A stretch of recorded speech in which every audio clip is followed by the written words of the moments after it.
Now it happened in Iconium that they went together to the synagogue of the Jews, and so spoke that a great multitude both of the Jews and of the Greeks believed.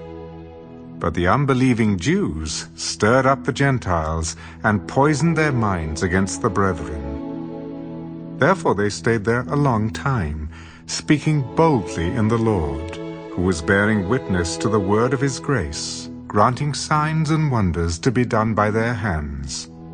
But the multitude of the city was divided. Part sided with the Jews, and part with the apostles. And when a violent attempt was made by both the Gentiles and Jews with their rulers to abuse and stone them, they became aware of it, and fled to Lystra and Derbe, cities of Lycaonia, and to the surrounding region. And they were preaching the gospel there. And in Lystra a certain man without strength in his feet was sitting, a cripple from his mother's womb, who had never walked. This man heard Paul speaking. Paul, observing him intently, and seeing that he had faith to be healed, said with a loud voice, "Stand up straight, on your feet." And he leaped and walked. Now when the people saw what Paul had done, they raised their voices, saying in the Lycaonian language, "The gods have come down to us in the likeness of men." And Barnabas they called Zeus, and Paul Hermes, because he was the chief speaker. Then the priest of Zeus, whose temple was in front of their city, brought oxen and garlands to the gates, intending to sacrifice with the multitudes.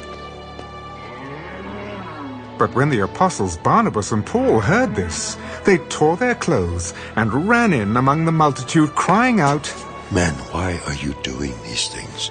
We also are men with the same nature as you, and preach to you that you should turn from these useless things to the living God, who made the heaven, the earth, the sea, and all things that are in them, who in bygone generations allowed all nations to walk in their own ways.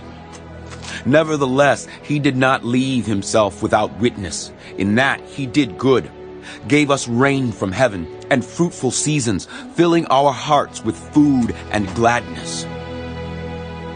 And with these sayings they could scarcely restrain the multitudes from sacrificing to them.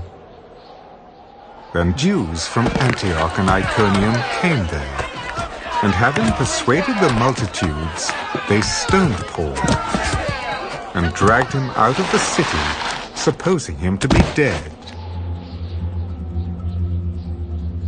However, when the disciples gathered around him, he rose up and went into the city. And the next day he departed with Barnabas to Derbe. And when they had preached the gospel to that city, and made many disciples, they returned to Lystra, Iconium, and Antioch, strengthening the souls of the disciples, exhorting them to continue in the faith. We must through many tribulations enter the kingdom of God. So when they had appointed elders in every church, and prayed with fasting, they commended them to the Lord, in whom they had believed. And after they had passed through Pisidia, they came to Pamphylia. Now when they had preached the word in Perga, they went down to Attalia. From there they sailed to Antioch, where they had been commended to the grace of God for the work which they had completed.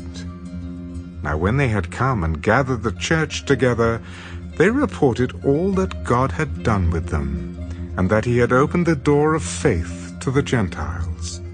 So they stayed there a long time with the disciples.